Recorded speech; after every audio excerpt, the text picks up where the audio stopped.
बिहार कोकिला शारदा सिन्हा की गायकी में न सिर्फ बिहार की बल्कि पूरे भारत की लोक संस्कृति की महक बसी थी। उनके गाए हुए गीत पर्व त्योहारों का अभिन्न हिस्सा बन चुके हैं। छठ, विवाह और होली के अवसर पर गाए उनके गीत घर घर में गूंजते हैं। उनके सैकड़ों गीतों ने न केवल बिहार बल्कि पूरे देश में लोकप्रियता पाई। देश की सबसे मशहूर लोक गायिका शारदा सिन्हा अब हमारे बीच नहीं रही, लेकिन उनकी आवाज़ हमेशा जिंदा रहेगी। दिवाली से छठ महापर्व तक उनकी ही गीत हर घर, गली और छठ घाटों पर गूंजती रहती है। मंगलवार देर रात दिल्ली एम्स में उन्होंने अंतिम सांस ली तो यूपी, बिहार ही नहीं पूरे देश में शोक की लहर दौड़ पड़ी।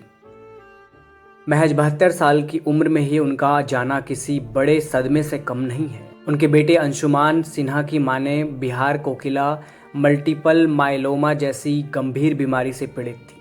यह कैंसर का एक प्रकार है। 2017 से ही वह इस बीमारी से जूझ रही थी, लेकिन अपनी बीमारी को सार्वजनिक नहीं किया। हमेशा लोगों के बीच हंसते हुए अपनी आवाज़ देती रही। आंतरिक लड़ाई लड़ने में कमज़ोर हो गई। अंशुमान सिन्हा के अनुसार 2017 से शारदा सिन्हा मल्टीपल माइलोमा से लड़ रही थी। हम परिवार के लोग इस बात को जानते हैं। उनकी इच्छा थी कि मेरी व्यक्तिगत पीड़ा को सार्वजनिक नहीं किया जाए। उन्हें क्या तकलीफ है इस बात की व्याख्या करके काम करना उन्हें पसंद नहीं।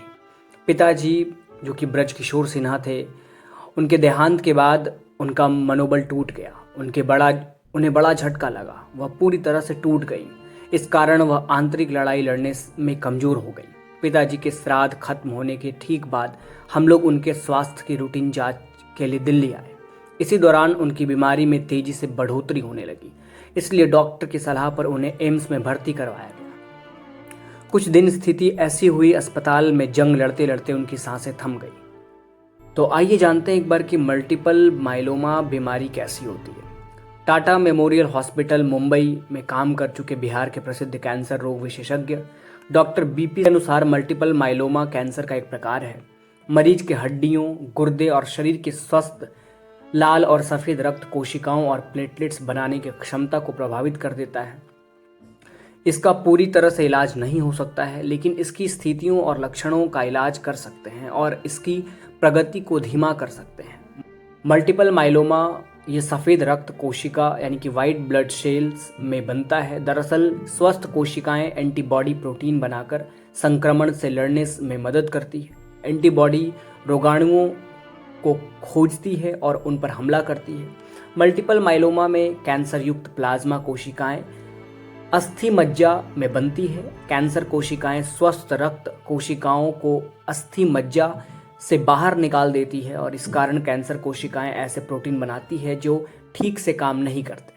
धीरे धीरे यह शरीर को कमजोर कर देता है। रोग प्रतिरोधक क्षमता में कमी आने लगती है और मरीज की तबीयत बिगड़ने लगती है। ऐसे ही वीडियो के लिए हमारे चैनल को लाइक करें, शेयर करें, सब्सक्राइब करें ताकि आपको लेटेस्ट अपडेट हमेशा हर न्यूज़ की मिलती रहे। धन्यवाद।